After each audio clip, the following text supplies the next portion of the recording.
क्या वाकई धुरंधर नाम की मूवी में लियारी गैंग वॉर को हकीकी तौर पर पेश किया गया और कहानी के साथ इंसाफ किया गया है? आइडियाज खत्म हो चुके हैं बॉलीवुड के पास। ये दिखा दें कि जनाब अब्दुल रहमान डकैत जो है वो BLA के लिए काम करता था। रहमान डकैत ने दाऊद इब्राहिम के भाई को कत्ल कर दिया। इस तरह के उसके खिलाफ केसेस हैं, डकैती के केसेस उसके खिलाफ नहीं हैं। एक किरदार है फहीम साहब जिसको इग्नोर किया गया है और वो किरदार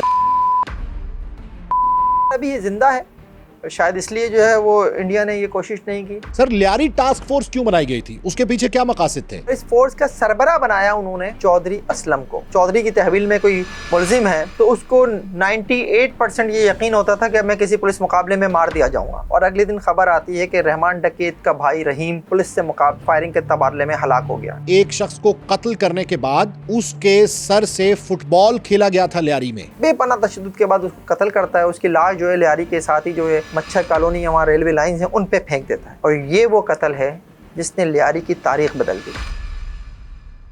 नाज़रीन, बॉलीवुड की मूवी धुरंधर, उसका ट्रेलर टॉप ट्रेंड बना रहा, जिसमें पाकिस्तान के इलाके लियारी को डिस्कस किया गया है। लियारी क्या था, रहमान डकैत कौन था और रहमान डकैत को डकैत क्यों कहा जाता था, और उसकी जिंदगी क्या वाकई इतनी सफाकाना थी कि वो अपनी वालिदा को भी कत्ल कर देता है? क्या रहमान डकैत ने पूरे कराची पर राज किया, या रहमान डकैत का कोई कनेक्शन इंडिया के साथ भी है? लियारी गैंग वार, उसके तमाम किरदार और इसके साथ साथ बॉलीवुड की फिल्म पर बात करते हैं जो किरदार उसमें शामिल किए गए हैं फहीम सिद्दीकी साहब से। फहीम सिद्दीकी साहब, बहुत शुक्रिया आपका, आपने वक्त दिया। फहीम सिद्दीकी साहब, ये बताएं कि इंडियन मूवी का ट्रेलर यकीनन आपने देखा होगा, और इस इंडियन मूवी के ट्रेलर में जो कहानी बयान की गई है उन तमाम हकीकी किरदारों के साथ, क्या वो कहानी ठीक है? आप उससे कितना इख्तिलाफ रखते हैं जो ट्रेलर में सब कुछ दिखाया गया? क्या वाकई लियारी गैंग वॉर को हकीकी तौर पर पेश किया गया और कहानी के साथ इंसाफ किया गया है? देखिए, ट्रेलर से तो ये अंदाज़ा नहीं हो रहा कि क्या इंसाफ फिल्म में किया गया है नहीं किया गया है, लेकिन एक बात मैं बिल्कुल इस पे जो हूँ सहमत हूँ उनसे कि जनाब उनके पास अब आइडियाज़ ख़त्म हो चुके हैं बॉलीवुड के पास। जो कराची का जो लोकल डॉन है वो अब बॉलीवुड की एक तरह से जान बना हुआ नज़र आ रहा है हमें। लोकल डॉन, मैं ये नहीं कहता कि जनाब कोई पूरे शहर का कोई डॉन था या कोई बहुत बड़ा नाम था, एक लोकल डॉन जो है उन्होंने उसे जो है अपनी स्टोरी में इस तरह से लिया है जैसे वो कोई बहुत बड़ी बात है। ठीक है, कोई बात नहीं, आपने इस तरह से करना है, लेकिन जो इसके पीछे इनकी सोच है जो हमेशा से हमें नज़र आती है ये इंडियन फिल्म साज़ों की ख़ास तौर पे, कि पाकिस्तान के ऊपर वो गंद उछालने का कोई मौका हाथ से नहीं जाने देते। ये आदित्य धार साहब जो हैं, जो इन्होंने ये फिल्म बनाई है, ये धुरंधर जो है, इससे पहले इनकी 2 फिल्में आ चुकी हैं। एक इन्होंने फिल्म जो है वो उड़ी के वाक़े के बाद जो है उड़ी द सर्जिकल स्ट्राइक बनाई थी, उसमें भी पाकिस्तान के ऊपर गंद उछाला था। उसके बाद कश्मीर के मौजू के ऊपर वो जो आर्टिकल 370 है शायद, वो इस नाम से उन्होंने फिल्म बनाई थी, उसमें भी उन्होंने यही पाकिस्तान के ऊपर गंद उछाला था। अब ये जो तीसरी मूवी है, अच्छा, जो पिछली दोनों मूवीज़ हैं उनमें ये दोनों लिखी इन्होंने थी और एक इन्होंने प्रोड्यूस भी की थी। ये जो धुरंधर आ रही है ये आदित्य धर ने लिखी भी है, वो प्रोड्यूस भी से कर रहे हैं, वो डायरेक्ट भी इन्होंने किया। तो आदित्य धर का ये तो एक तरह का बैकग्राउंड समझ लीजिए है। अब वो उसमें जो है वो कितना गंद उछालते हैं अब ये देखना पड़ेगा, लेकिन मुझे इस बात पे कोई हैरत नहीं होगी, कोई ताज्जुब नहीं होगा अगर मुझे उस फिल्म में ये नज़र आए कि वो ये दिखा दें कि जनाब अब्दुल रहमान डकैत जो है वो BLA के लिए काम करता था, या फिर एक और जो इंडिया हमेशा कोशिश करता है कि पाकिस्तान में के ऊपर ये इल्ज़ाम लगाता है कि जो बॉम्बे अंडरवर्ल्ड है, डॉन है, और जिसके ऊपर जो है बम्बई बम धमाकों का भी इल्ज़ाम लगता है, दाऊद इब्राहिम, वो कराची में है। ये इल्ज़ाम वो हमेशा लगाते हैं, उनका मीडिया उसे सपोर्ट भी करता है। कुछ अरसे से मैं देख रहा हूँ कि उनके मीडिया में अजीब अजीब सी खबरों में खबर ये भी थी कि जनाब रहमान डकैत ने दाऊद इब्राहिम के भाई को कत्ल कर दिया।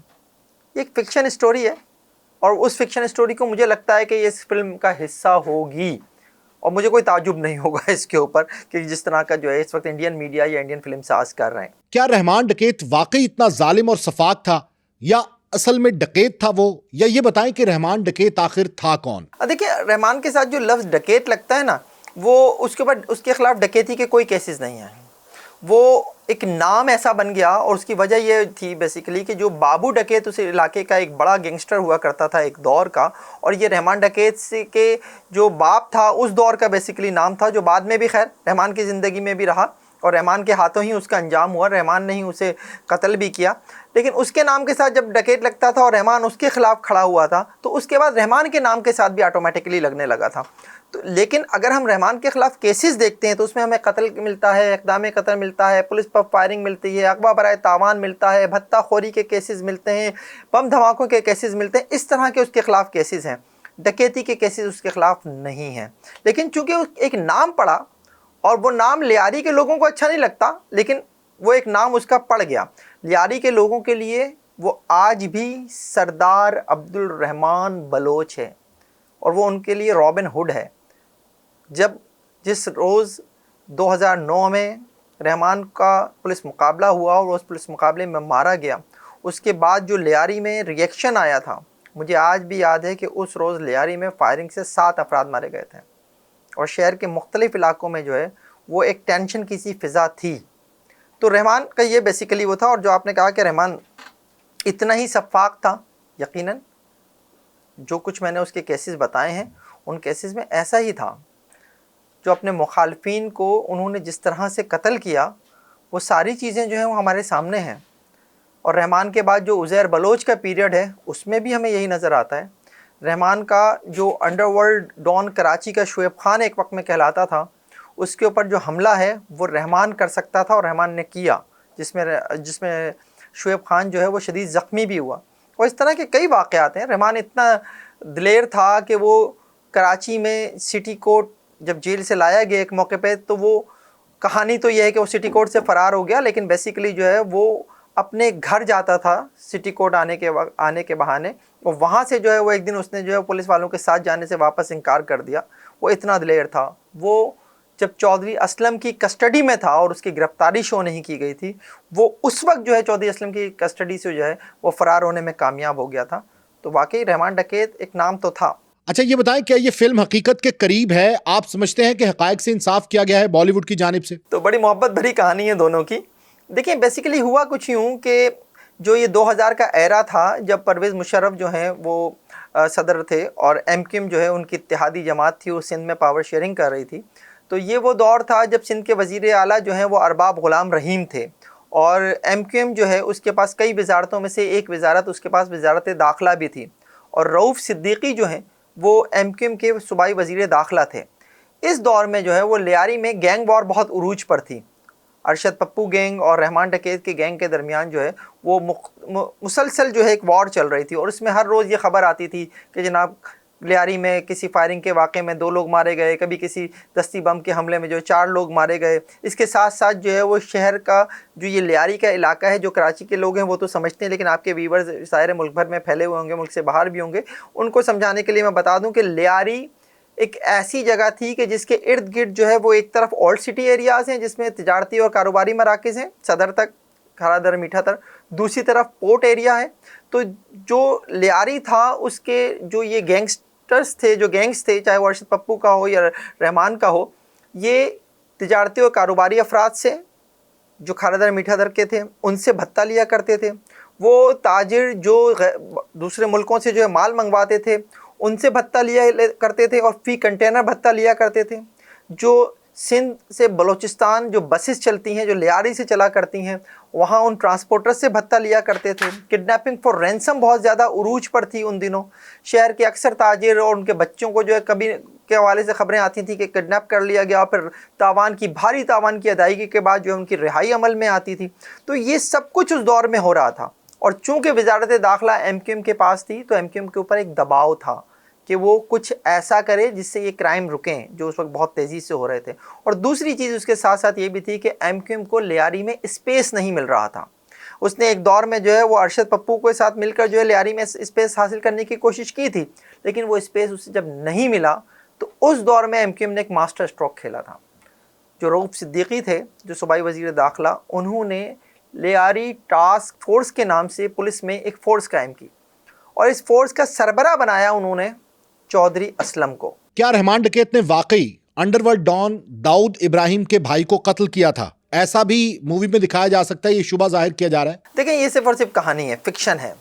और बेसिकली जो एक इंडिया की और इंडियन मीडिया की हमेशा से एक कोशिश है कि जो दाऊद इब्राहिम है और उनकी फैमिली जो है वो कराची में रहती है, उसे साबित करने के लिए जो है इस तरह की कहानियाँ बनाई गई हमेशा। और अब ये कहानी जो है फिर एक दफ़ा से जो है वो मैं देख रहा हूँ इन दिनों इंडियन सोशल मीडिया में काफ़ी नज़र आ रही है मुझे कि जनाब दाऊद इब्राहिम के भाई को कत्ल कर दिया था। अरे भाई होगा यहाँ पे तो कत्ल किया जाएगा ना।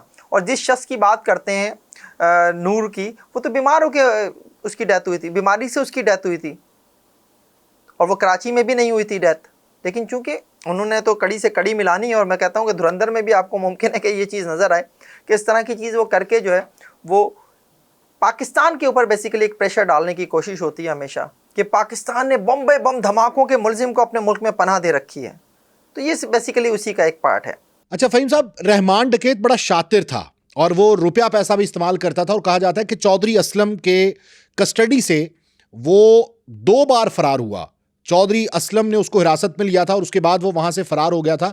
वो क्या वाकया है? ये भी बड़ा एक इंटरेस्टिंग वाकया है, जब मैं आपको बता रहा था जहाँ से लियारी टास्क फोर्स की जब एक तरह से तश्कील हो गई थी, तो चौधरी असलम को जब उसका सरबराह बनाया गया था, तो चौधरी असलम के ऊपर एक यूँ समझ लीजिए कि जो कराची ऑपरेशन एक दौर में रहा है, उस कराची ऑपरेशन के दौरान चौधरी असलम पर ये इल्ज़ामात लगते रहे थे कि वो उसने MQM के कई कारकुनों को, दर्जनों कारकुनों को मुबैना और जाली पुलिस मुकाबलों में उसने कत्ल किया।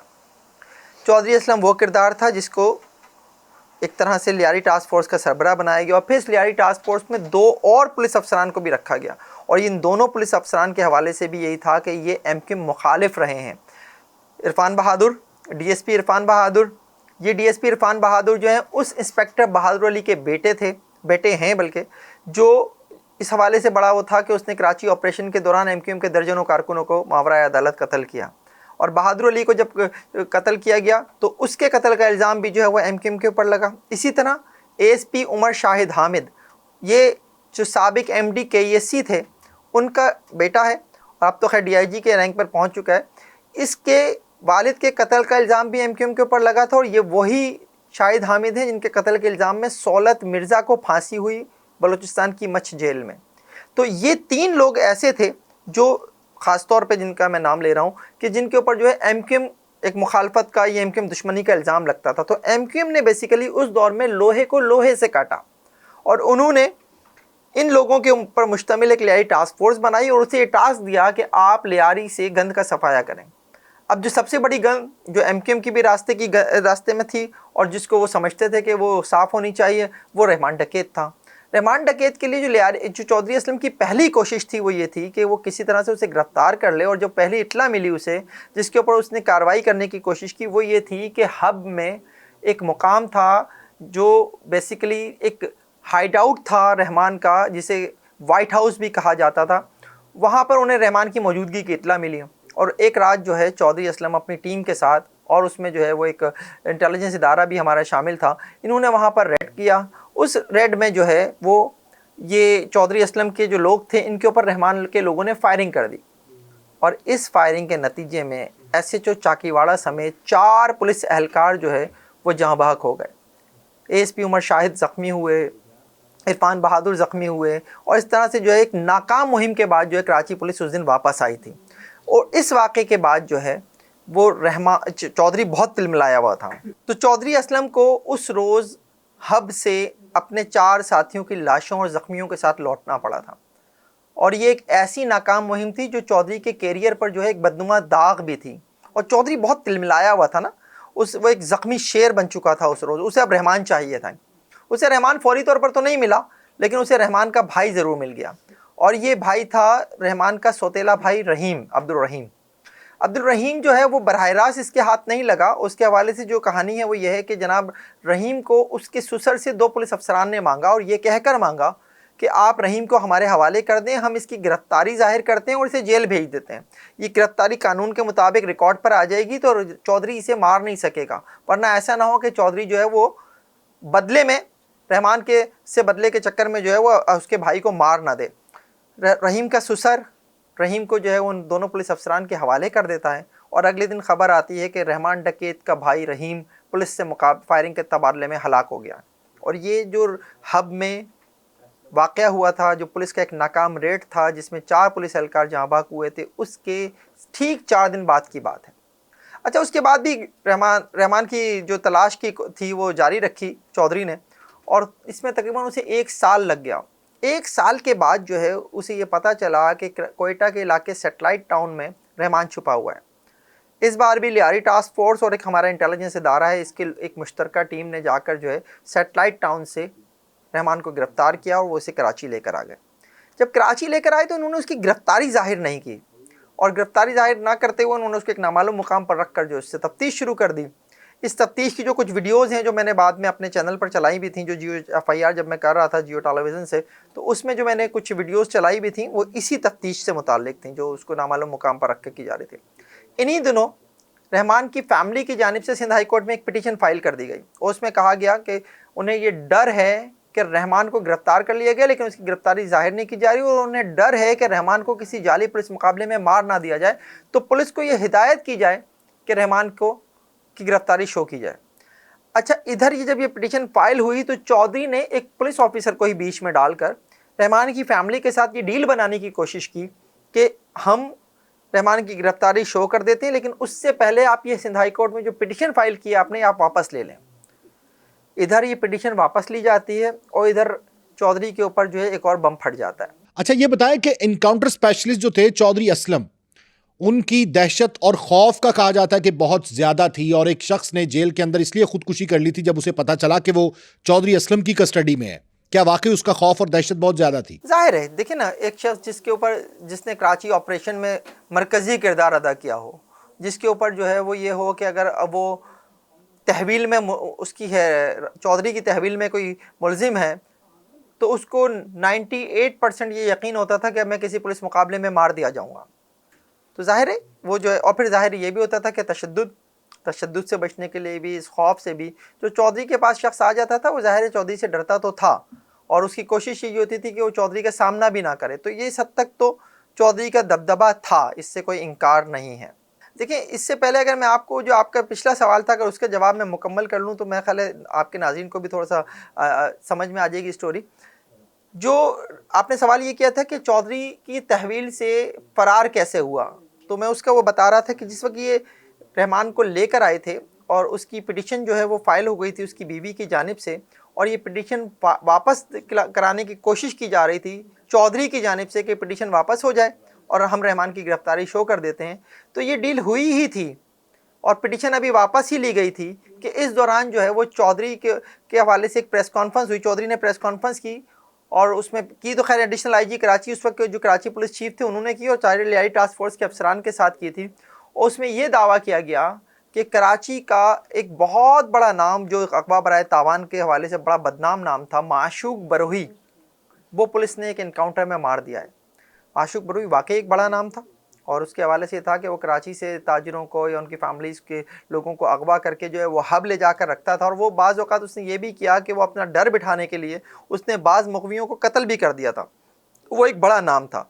तो जब ये इत्तला आई कि जनाब माशूक बरोही मारा गया है तो ये वाकई एक बहुत बड़ी ख़बर तस्वुर की गई। लेकिन अभी 2-3 दिन ही गुजरे थे तो पता चला कि जनाब जिस शख्स को मारा गया है वो माशूक बरोही नहीं था, वो तो एक रसूल बख्श बरोही उर्फ असलम बरोही था जो एक हारी था, और उसको जो है पुलिस ने जो है वो माशूक बरोही कहकर मार दिया है।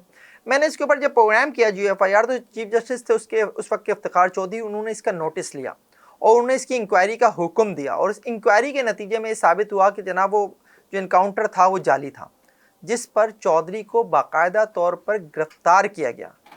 चौधरी गिरफ्तार होकर जेल चला गया, और अब यहाँ ये मसला बन गया कि अब रहमान डकैत की गिरफ्तारी कौन जाहिर करेगा, क्योंकि फैमिली से डील हो चुकी थी, फैमिली ने पिटीशन वापस ले ली थी और रहमान जो है उसकी गिरफ्तारी जाहिर करनी थी, लेकिन चौधरी जेल जा चुका था।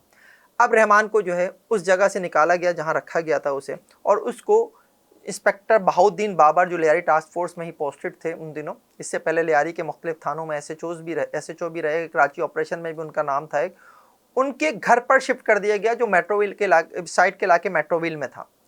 यहाँ पर जब उन्हें रखा गया तो 2 सिक्योरिटी एहलकार जो है उनकी निगरानी के लिए, उनकी सिक्योरिटी के लिए वहाँ तैनात कर दिए गए। जो रहमान से डील हुई थी उसमें डील में ये भी शामिल था कि रहमान को घर से खाना आएगा वो दिया जाएगा, उसके कपड़े भी घर से आएंगे, और उसके घर वालों से वक्तन फ़ौक्तन फ़ोन पर बात भी कराई जाएगी। रहमान की घर पर फ़ोन पर बात कराई जाती थी, वो बलोची में बात करता था, जो पुलिस एहलकार वहाँ तैनात थे उन्हें बलोची आती नहीं थी। इससे रहमान को ये पता चला कि चौधरी गिरफ्तार होकर जेल चला गया है, पिटीशन वापस हो चुकी है, अब मामला हवा में लटका हुआ है। तो रहमान ने अपनी फैमिली के ज़रिए अपने गैंग को ये ग्रीन सिग्नल दिया कि अब मुझे यहाँ से निकालो, कहीं ऐसा ना हो मुझे इनकाउंटर में मार दिया जाए। तो वो जो खाना आता था, वो खाना बहाउद्दीन बाबर के घर पे नहीं पहुंचता था, ना वो लियारी टास्क फोर्स के दफ्तर लाया जाता था। वो खाना कराची के इलाके हॉक्सबे में, जो साहिली इलाका है हमारा, वहाँ पर दुआ होटल के करीब जो है वो एक पुलिस एहलकार वो खाना रिसीव करता था फैमिली के अफराद से, कभी गैंग के लड़कों के हाथ से, और वो जो है लेकर मुख्तलिफ गलियों से रास्ते बदल बदल कर वो बहाउद्दीन बाबर के घर पे पहुंचता था। फिर उसका ताक़ुब शुरू हुआ, और ताक़ुब करते करते जो है वो एक कामयाब ताक़ुब के नतीजे में रहमान डकैत के गैंग के लोग जो हैं वो बहाउद्दीन बाबर के घर तक पहुंच गए। लेकिन उन्होंने फौरी कार्रवाई नहीं की, 2 दिन और लिए उन्होंने। 2 दिन तक वो उस घर की रेकी करते रहे, सब्जी वाला बनकर वो ये देखते रहे कि बहाउद्दीन बाबर कब निकलता है घर से। अच्छा फहीम साहब, रहमान डकैत को एक दफा गैंग के लोगों ने भी बड़े ड्रामाई अंदाज में आजाद करवाया था और एक घर से उसको लेकर गए थे, गैंग के लोग इन्वॉल्व हो गए थे, तो रहमान डकैत के लिए वो जान देने के लिए वहां चले गए थे। बिल्कुल, बहुत उन्होंने बाकायदा प्लान किया। जब उन्हें ये पता चल गया कि बहाउद्दीन बाबर जो है वो सुबह सुबह निकल जाता है घर से, तो तीसरे दिन जो है वो घर के अंदर दाखिल हो गए। बड़े आराम से उन्होंने उन दोनों पुलिस एहलकारों को काबू कर लिया जो वहाँ मौजूद थे, और जाते जाते जो है उनकी एसएमजीज तो साथ नहीं लेकर गए, लेकिन उनके मैगजीन जो गोलियों से भरे हुए थे वो अपने साथ ले गए, और रहमान को लेकर वो बड़े आसानी से वहाँ से चले गए। उस रोज़ लियारी में जब रहमान वापस पहुँचा है तो रहमान के घर के बाहर जो है 2 दर्जन बकरे जो है वो सदका किए गए थे। फहीम साहब, रहमान डकैत डॉन कैसे बना, किसकी सरपरस्ती उसे हासिल थी और उसका बैकग्राउंड क्या था? देखिए, रहमान का जो बाप था दाद मोहम्मद उर्फ दादल, वो ख़ुद भी एक मनशियात फरोश, जुए और सट्टे का अड्डा चलाने वाला आदमी था। और रहमान के जो चाचा थे, बेसिकली जो रहमान के का बाप था, ये 4 भाई थे, दाद मोहम्मद उर्फ दादल, ताज मोहम्मद उर्फ ताजू, और शेर मोहम्मद उर्फ शेरू, और बेग मोहम्मद उर्फ बेकल। तो ताज मोहम्मद उर्फ ताजू जो है ये बेसिकली एक वक्त में बाबू डकैत के हाथों मारा गया था, जो एक वहीं का मुखालिफ गैंग का लीडर था। और लेकिन बाद में ये हुआ था कि जब वो जेल चला गया गिरफ्तार होकर, जब बाहर आए तो इनके दरमियान राजीनामा भी एक मौके पे हो गया था। लेकिन रहमान ने बेसिकली एक ऐसे ही माहौल में आंख खोली थी जहां जुर्म तस्वुर नहीं किया जाता था, और इसी माहौल में जो है उसने जब ये दाद मोहम्मद उर्फ दादल और जो ये भाई थे इनके सारे, ये बेसिकली जो है पीपल्स पार्टी के एक तरह से कारकुन थे। जब 70 की दिहाई में पीपल्स पार्टी जो है अपने उरूज पर थी, तो उस वक्त इन लोगों ने पीपल्स पार्टी को ज्वाइन कर लिया था। लेकिन जब ज़िया दौर में जब ज़ियाउल हक ने जो है वो फेयर ऑपरेशन प्ले के नाम पर जो है वो ऑपरेशन करते हुए भुट्टो को इक़्तिदार से महरूम किया, और एक पूरा क्रैकडाउन शुरू हुआ था मुल्क में पीपल्स पार्टी के ख़िलाफ़, तो उस दौरान जो है उस क्रैकडाउन के दौरान ही जो है रहमान डकैत का बाप दाद मोहम्मद उर्फ दादल भी गिरफ्तार हुआ और वो जेल चला गया था। वो बीमार था और इसी बीमारी की हालत में उसका जेल में इंतकाल हो गया। 18-19 साल कोई रहमान की उम्र थी, वो उस वक्त तक जुर्म के रास्ते पे कदम रख चुका था। उसको जो है एक तरह से यूँ समझ लीजिए कि बाप भी नहीं रहा था, अब उसको कोई रोकने वाला भी नहीं था। उस दौर में जो है एक आरिफ बलोच हुआ करता था लियारी गैंग का, उसके गैंग को बेसिकली इसने ज्वाइन किया और उसके साथ मिलकर जो है इसने छोटे मोटे जुराइम करना शुरू कर दिए थे। इसी एरिया में अगर मैं लियारी की थोड़ी सी लोकेलिटी समझा दूं आपको, तो लियारी जो है वो कराची की एक साहिली पट्टी के साथ का ही एक एरिया है, और इसमें इसके दरमियान से एक लियारी नदी गुजरती है। लियारी नदी के एक तरफ लियारी का ज़्यादातर एरिया इसकी एक तरफ है, और दूसरी जानिब जो है वो मेवा शाह कब्रिस्तान और जहानाबाद और पाक कॉलोनी का इलाका है। ये जहानाबाद का जो एरिया, यहाँ पर भी एक बड़ा नाम हुआ करता था गैंगस्टर, इसका नाम हाजी लालू था। हाजी लालू वो आदमी है जिसके बेटा जो है वो अरशद पप्पू और अरफात थे। हाजी लालू और दाद मोहम्मद उर्फ दादल के शुरू में बहुत अच्छे ताल्लुकात थे, इस हद तक अच्छे ताल्लुकात थे कि एक मरतबा रहमान के चचाजाद भाई को जो है एक और गैंग ने डालमिया के इलाके में, जो लियारी से काफ़ी दूर है लेकिन बलोच कम्युनिटी का इलाका है, वहाँ पर कत्ल कर दिया गया था। उसका बदला लेने का जो है जिरगे में ऐलान करने वाला जो शख्स था वो हाजी लालू था, और हाजी लालू ने ऐलान किया कि हम इस कत्ल का बदला लेंगे, और बाकायदा वो बदला लिया भी गया। हाजी लालू के लोगों ने जाकर बाद में सलमान बरोही को जो है वो कत्ल भी किया। तो इस हद तक जो है वो क्लोज रिलेशंस थे, और इसीलिए हाजी लालू ने रहमान के ऊपर हाथ रखा। जो आपका सवाल है कि उसे डॉन किसने बनाया, तो हाजी लालू ने बेसिकली जो है वो रहमान के ऊपर शुरू में हाथ रखा। हाजी लालू भी पीपल्स पार्टी का एक जियाला ही था, और वो इस लेवल का आदमी था कि उसके ताल्लुकात जो है वो मुख्तलिफ जगहों पर बहुत अच्छे ताल्लुकात भी थे। हाजी लालू ने ना सिर्फ उसके ऊपर हाथ रखा, बल्कि उसने रहमान डकैत की शादी जो है उस घर में की जहां वो पहले ही अपने एक और बेटे अरफात की शादी कर चुका था। यानी अरफात और रहमान डकैत आपस में साड़ू भी हो गए थे, और फिर जो है वो उसने रहमान को जो है वो बेसिकली पॉलिश करना शुरू किया, और जब रहमान ने उसे ज्वाइन कर लिया था तो अब ये मिलकर जो है पूरे लियारी के ऊपर जो है उस वक्त एक ही गैंग काम करता था। अब मैं आप यहाँ पे आपको थोड़ी सी मिसाल जो है बॉम्बे अंडरवर्ल्ड से दे देता हूँ कि जिस तरह से एक वक्त में ये होता था कि जनाब कहते हैं कि दाऊद इब्राहिम के गैंग में ही जो छोटा राजन और छोटा शकील दोनों होते थे और बाद में दोनों एक दूसरे के खिलाफ हो गए, बिल्कुल ऐसे ही जो है यहाँ पर हाजी लालू के गैंग में एक वक्त में रहमान डकैत और अरशद पप्पू दोनों होते थे और बाद में दोनों एक दूसरे के खून के प्यासे हो गए थे। जब ये रहमान डकैत हाजी लालू के पास साथ काम कर रहा था, उन्हीं दिनों जो है कराची ऑपरेशन 92 में शुरू हुआ। 93 में पीपल्स पार्टी की दोबारा गवर्नमेंट आ गई, वफाकी वजीर दाखिला बनाए गए थे नसरुल्लाह बाबर। नसरुल्लाह बाबर ने जब कराची ऑपरेशन की कमान संभाली थी, उस वक्त जो है वो ये बड़ा एक प्रोपेगेंडा था, एक बड़े इल्ज़ामात थे कि जो भी कराची ऑपरेशन है ये एमक्यूएम के ख़िलाफ़ हो रहा है और एमक्यूएम ख़ास टारगेट है। इस तासुर को ज़ाहिर करने के लिए ये तय हुआ था कि बाज़ जो छोटे छोटे इलाकों में जो गैंग्स बैठे हुए हैं, उनके जो डॉन बन के बैठे हुए लोग, उनको भी गिरफ्तार किया जाए। उस वक्त जो है फिर हाजी लालू से रहमान डकैत मांगा गया। अब रहमान डकैत के अंदर इतनी हिम्मत तो थी नहीं कि वो हाजी लालू में इतनी हिम्मत तो थी नहीं कि वो नसरुल्लाह बाबर को मना करता।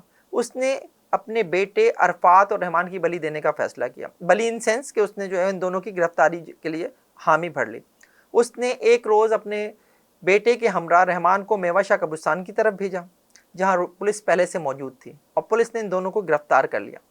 एक बात जो हाजी लालू को नहीं पता थी वो ये थी कि इन दोनों को गिरफ्तारी के बाद पुलिस मुकाबले में मारा जाना है, लेकिन रहमान उसकी खुशकिस्मती उस दिन उसे बचा गई। मेवा शाह कब्रिस्तान में जिस वक्त इन दोनों को गिरफ्तार किया गया तो वहाँ तदफीन करके कुछ लोग वापस पलट रहे थे, जिन्होंने पुलिस की ये कार्रवाई देख ली। उन्होंने फौरी तौर पर रहमान की फैमिली को इसकी इतला दी, और रहमान की फैमिली जो है वो माजी में जब पीपल्स पार्टी ज्वाइन नहीं की थी उन्होंने, उससे पहले कराची की एक मशहूर सियासी फैमिली थी, उससे बड़े अच्छे इनके ताल्लुकात रहे थे। और उस फैमिली के एक फ़र्द जो है वो एक वक्त में गवर्नर भी रहे थे। उनका राब्ता गवर्नर हाउस में हुआ और गवर्नर के कहने के ऊपर जो है उस दौर में जो है वो रहमान की जाँ बख्शी हुई और उसे पुलिस मुकाबले में नहीं मारा गया, और रहमान गिरफ्तार होकर जेल चला गया। जेल जाने के कुछ अरसे के बाद जो है हाजी लालू ने अपने बेटे अरफात की तो ज़मानत करा ली, लेकिन रहमान की नहीं कराई। अच्छा, अरशद पप्पू का आपने जिक्र किया। अरशद पप्पू और रहमान डकैत पहले तो बहुत बरादराना रहे, लेकिन उसके बाद एक वक्त ऐसा आया कि जब वो एक दूसरे के खून के प्यासे हो गए थे। उसकी वजह क्या थी? जब रहमान जेल चला गया था तो बेसिकली रहमान और हाजी लालू ने अरफात की तो ज़मानत करा ली, लेकिन रहमान की ज़मानत नहीं कराई। ये बात जो है वो रहमान को बहुत बुरी लग रही थी। उसने मुतादिद बार पैगामात भेजे हाजी लालू को कि आप मेरी भी ज़मानत का बंदोबस्त करें और जो रकम मैंने आपके पास रखवाई हुई है उसे इस्तेमाल करें इस मकसद के लिए। बताने वाले बताते हैं कि कोई उस दौर में भी ये 1 करोड़ रुपए की रकम थी, लेकिन हाजी लालू ने जवाब में रहमान को कहा कि कौन सी रकम, मेरे पास तो तुम्हारी कोई रकम नहीं है। यहाँ से बेसिकली जो है वो रहमान के दिल में हाजी लालू के ख़िलाफ़ बुराई आना शुरू हुई। रहमान जेल से जो है वो सिटी कोर्ट लाया जाता था अपने मुकदमात की पेशी के मौके पर। यहाँ से जो है वो लियारी चला जाता था जहाँ उसका घर है। अब सिटी कोर्ट और लियारी की भी मैं थोड़ी सी लोकेलिटी समझा देता हूँ कि ये भी एक तरह से लियारी से तकरीबन जुड़ा हुआ इलाका है, ओल्ड सिटी एरिया ही है, बहुत ज़्यादा दूर नहीं है लियारी से सिटी कोर्ट भी। तो वहाँ से लियारी सिटी कोर्ट से रहमान को उसके घर पर ले जाया जाता था। वो अपने घर पर घर वालों से मिलता था, जब करता था, और बाद में शाम में वो जेल चला जाता था। एक ऐसे ही दिन जब उसे लियारी ले जाया गया, और इस मकसद के लिए ज़ाहिर है वो पुलिस का जो जेल पुलिस का जो अमला था उसे वो रिश्वत दिया करता था, उसे उन्हें फैसिलिटेट किया करता था। एक ऐसे ही रोज़ जब रहमान को लियारी ले जाया गया था, रहमान अपने घर वालों से मिलने घर के अंदर चला गया। कुछ देर के बाद गैंग के लड़कों ने आकर उन दोनों पुलिस एहलकारों से कहा, ये कुछ रकम है, ये आप लो और आप चले जाओ यहाँ से। रहमान अब आपके साथ वापस नहीं जाएगा, वो बलूचिस्तान चला गया है। इस तरह से रहमान जो है वो पहली बार पुलिस की कस्टडी से इस तरह से फ़रार हुआ, जिसे कहानी ये बनाई गई कि रहमान जो है वो सिटी कोर्ट में पेशी के मौके पर जो है सिटी कोर्ट से ही साथियों की मदद से फ़रार हो गया, लेकिन असल में वो लियारी अपने घर गया था और वहाँ से पुलिस के साथ वापस नहीं पलटा था। जब लियारी ये वहाँ जेल से बाहर आ गया था, इस तरह से बाहर आ गया था, तो अब उसके दिल में हाजी लालू के ख़िलाफ़ तो बुराई थी। उसने जो पहला काम किया आने के बाद, उसने ये किया कि उसने इनायत नामी एक शख्स को कत्ल कर दिया, और ये इनायत का कत्ल ही जो है ये बहुत इम्पॉर्टेंट था, और ये दोनों गैंग्स के दरमियान एक लड़ाई की असल वजह बना। या गैंग वॉर जहाँ से शुरू हुई इन दोनों ग्रुप्स के दरमियान, वो इनायत का कत्ल था। इनायत बेसिकली अरशद पप्पू का साड़ू था, हमजुल्फ था। जिस तरह से रहमान और अरफात जो हैं उन दोनों की बीवियां सगी बहनें थीं, इसी तरह अरशद पप्पू और इनायत की बीवियां सगी बहनें थीं। रहमान ने इनायत को जब कत्ल किया तो ये बात अरशद पप्पू वालों को बहुत बुरी लगी। उसके बाद रहमान ने दूसरी कोशिश या दूसरी हरकत ये की थी कि उसने लियारी के इलाके में एक जगह है जहाँ से बलूचिस्तान के लिए बसें चला करती हैं, यहाँ पर एक सिंध बलूचिस्तान ट्रांसपोर्टर्स एसोसिएशन का एक दफ्तर था कश्ती चौक के मुकाम पर। यहाँ पर जो है वो बेसिकली मेहरान बलोच एक सदर हुआ करता था इस एसोसिएशन का, और ये नामजद करदा था हाजी लालू का। रहमान ने मेहरान बलोच को उसके ओहदे से हटाया और उसकी जगह अपना एक बंदा फैज़ मोहम्मद और फैज़ू मामा को जो है वो सदर बना दिया, और कहा कि अब इस बस अड्डे से जो भत्ता है वो हाजी लालू को नहीं जाएगा, वो अब रहमान डकैत के पास आना चाहिए। ये बात उनको और ज़्यादा बुरी लगी। इसके जवाब में जो है फिर अरशद पप्पू वालों ने मामा फैज़ू को एक दिन ट्रांसपोर्टर के उस अड्डे से जो है वो अगवा किया। अगवा करने के बाद वो उसे अपने साथ ले गए। इस अगवा के बाद जो है वो पुलिस जो है वो अरशद पप्पू के घर पर रेड करती है, अरशद पप्पू के भांजे और एक मुलाजिम को गिरफ्तार करती है और उसको ले जाकर उनके खिलाफ मंशियात का मुकदमा बना देती है। अरशद पप्पू इसे भी जो है वो समझता है कि ये रहमान डकैत के ही कहने पर पुलिस ने कार्रवाई की है, और इसके जवाब में मामा फैज़ू के ऊपर बेपनाह तशद्दुद करता है।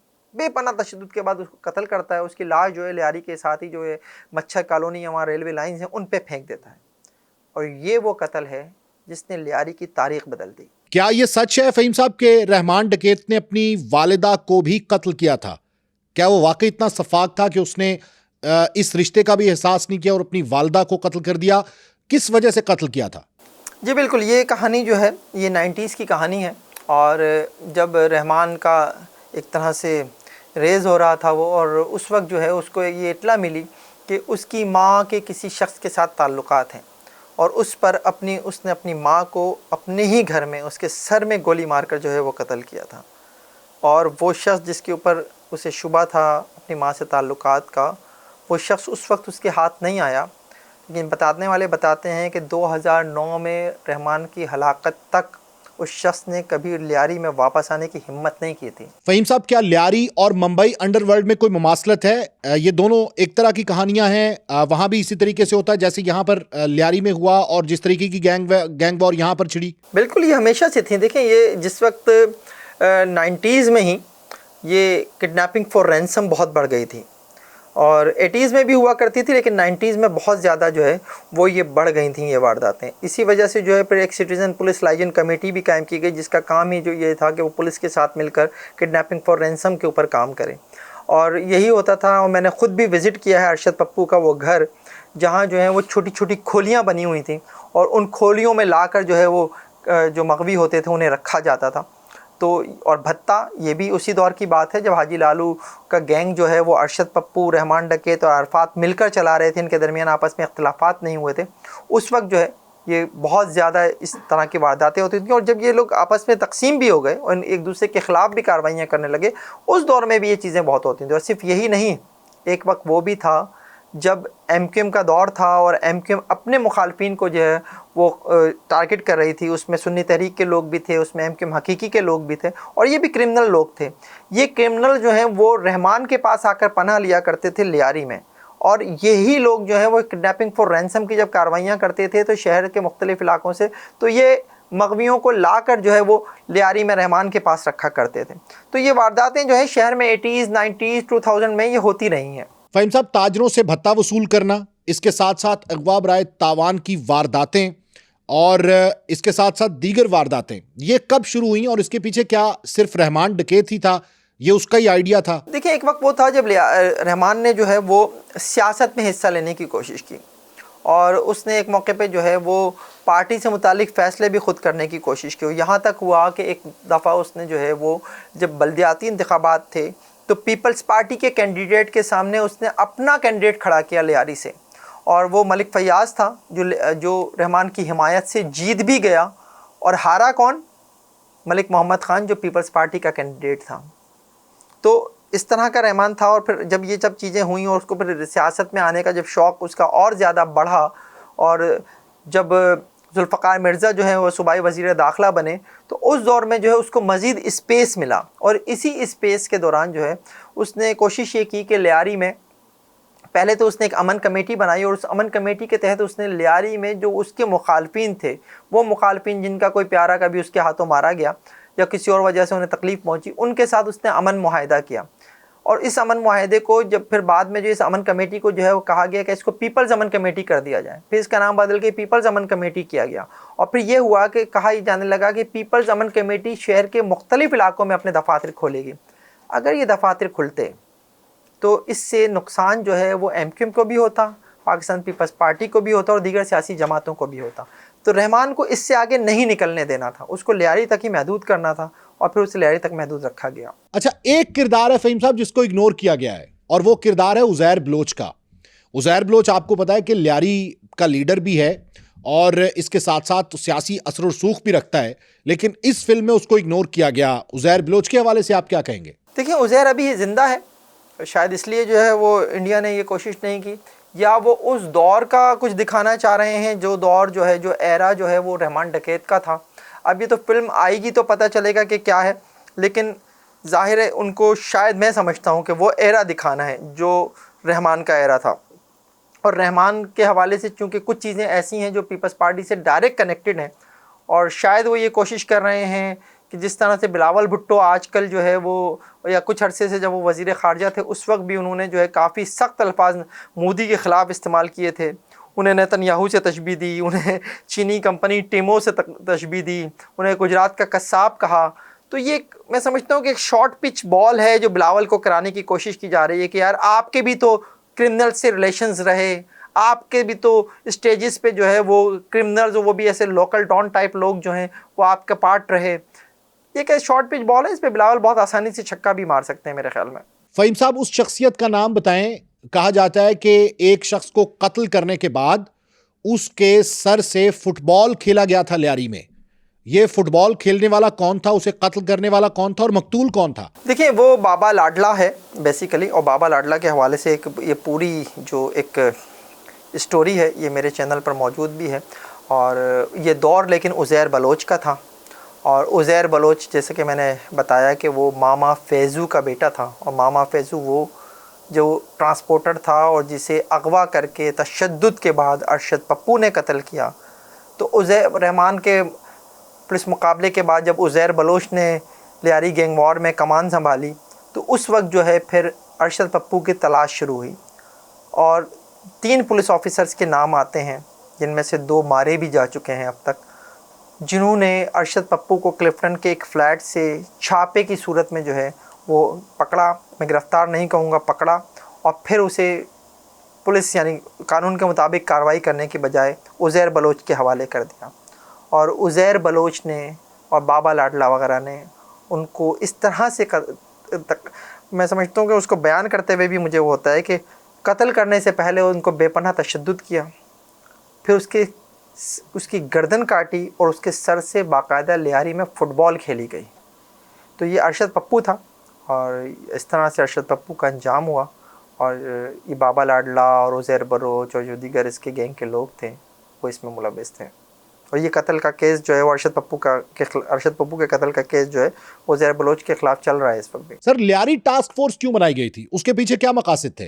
क्या लियारी गैंग वार के खात्मे के लिए बनाई गई थी? देखिए, वो बेसिकली जो मैंने थोड़ा सा उसके ऊपर बात की पहले भी कि जो लियारी है उसमें MQM को स्पेस नहीं मिल रहा था। लियारी में उनकी कोशिश यही थी कि किसी तरह से जो है वो हम लियारी में भी अपनी सियासी सरगर्मियाँ जो हैं वो शुरू कर सकें।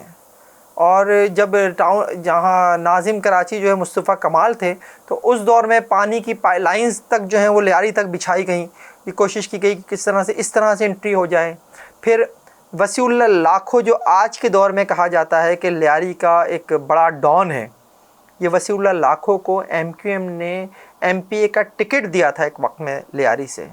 अरशद पप्पू के हवाले से ये था कि अरशद पप्पू को भी जो है वो बैक सपोर्ट जो है वो MQM किया करती थी। और शायद मैंने किसी के उसमें पॉडकास्ट में बताया भी है, शायद आपके पॉडकास्ट में पहले जिक्र कर चुका हूँ कि एक दफ़ा जब मैं ज़िक्री मोहल्ला में गया, जो लियारी का एक बड़ा इलाका है, तो ये ज़िक्री पाड़ा भी कहते हैं, इसे ज़िक्री मोहल्ला भी कहते हैं। ये गफ़्फ़ार ज़िक्री का इलाका था। गफ़्फ़ार ज़िक्री जो है वो पहले रहमान के साथ था, फिर बाद में इख्तिलाफ़ात हुए तो वो अरशद पप्पू के साथ चला गया था, और अरशद पप्पू को MQM सपोर्ट कर रही थी। तो मैंने ज़िक्री पाड़ा में, लियारी के ज़िक्री पाड़ा में, जहाँ तसव्वुर भी नहीं किया जा सकता, वहाँ दीवारों पे मैंने जी अल्ताफ़ और जी मुत्तहदा लिखा देखा है। अच्छा, ये बताएं कि रहमान डकैत से आखिर गलती क्या हुई थी पहले तो मुक्तदर हलकों की आंख का तारा थे और उसके बाद वही मुक्तदर हलके उनके खिलाफ हो गए और उनके इनकाउंटर का प्लान बन गया। रहमान डकैत से गलती ये हुई थी बेसिकली जब उसने मलिक फयाज को टाउन नाजिम बनवाया लियारी का, तो उसके कुछ अरसे के बाद उसने मलिक फयाज से इस्तीफ़ा मांग लिया था और मलिक फयाज को इस्तीफ़ा देना पड़ा। लेकिन इसने सिर्फ मलिक फयाज से इस्तीफ़ा नहीं मांगा,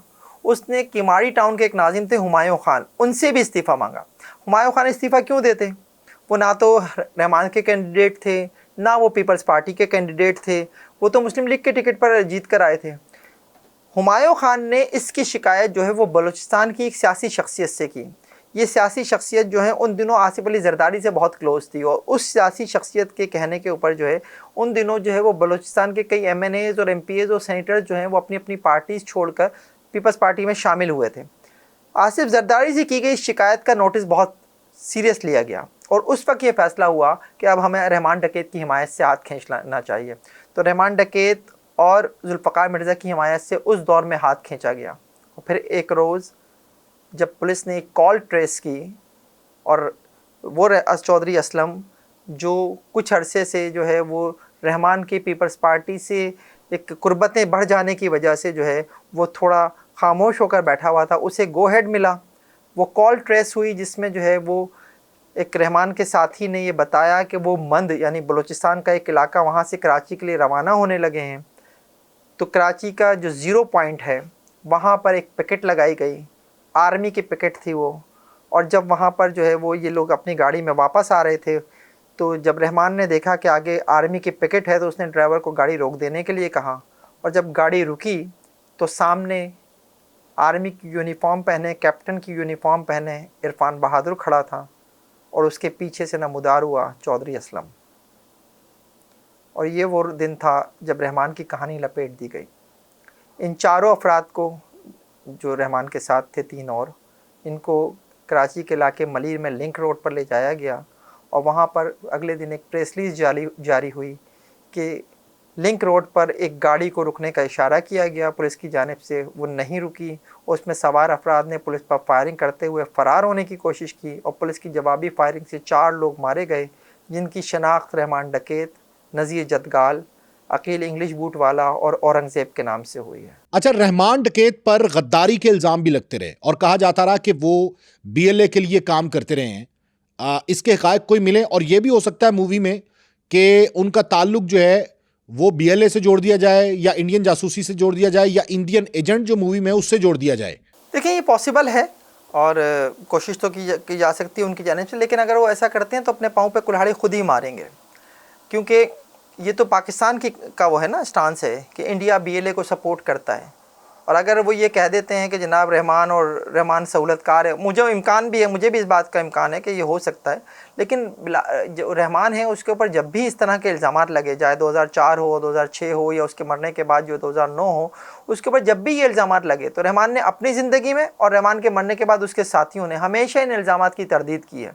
कहा कि रहमान का कभी भी BLA से कोई ताल्लुक़ नहीं रहा और कभी ये इस्टेब्लिश भी नहीं हुआ, यानी कभी किसी ऑफिशियल की जानिब से ये बात नहीं कही गई कि रहमान का कोई ताल्लुक़ BLA से था। वो बलोच नेशनलिस्ट ज़रूर था और ये भी कहा जाता है कि 2 मार्च को जो अब बलोच डे मनाया जाता है, बलोच कल्चर डे मनाया जाता है, उसका आइडिया भी रहमान का ही था।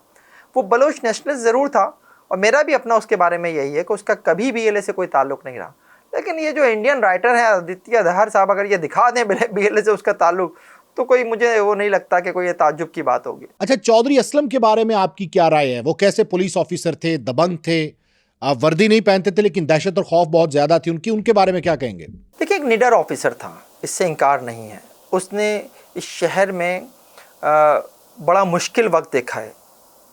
कराची ऑपरेशन जब हो रहा था 92 से लेके और 97 तक, वो एक ऐसा वक्त था कि जिसमें जो है इस शहर में दर्जनों पुलिस वाले जो है वो मारे गए, उसके बाद भी मारे गए जिन्होंने कराची ऑपरेशन में किरदार अदा किया।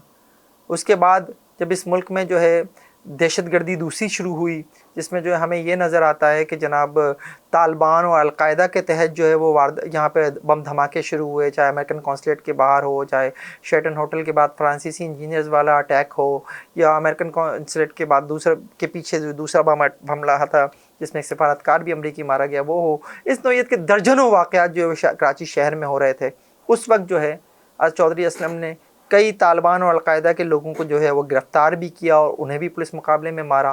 वो एक निडर ऑफिसर था, वो नहीं डरता था। और फिर वो भी वक्त आया जब उसके घर पर जो है वो कार बम हमला किया गया क्लिफ्टन के इलाके में, और उसके बाद भी जो है उसने बड़े डट के कहा कि मैं तुम्हारा पीछा नहीं छोड़ूंगा, और वो लगा रहा उनके पीछे। फिर लियारी के लोग हों, गैंग वॉर के लोग हों, उसने सारे काम किए। CID में रहा, CTD में रहा, लियारी टास्क फोर्स में रहा, लोकल पुलिस में रहा।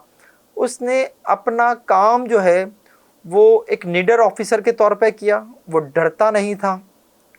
और फिर ऐसी ही मौत जो है एक उसकी मैं समझता हूँ कि वो हुई जब उसके एक होता है ना कि यार आपके सामने एक ऐसा दुश्मन हो जो आपको कुछ करने नहीं दे रहा हो, तो वो एक उनके लिए जिन्होंने उसे टारगेट किया उनके लिए वो एक ऐसा ही दुश्मन बन चुका था जो उनको कुछ करने नहीं देता था, वो जो उन्हें बहुत ज़्यादा नुकसान पहुंचा चुका था।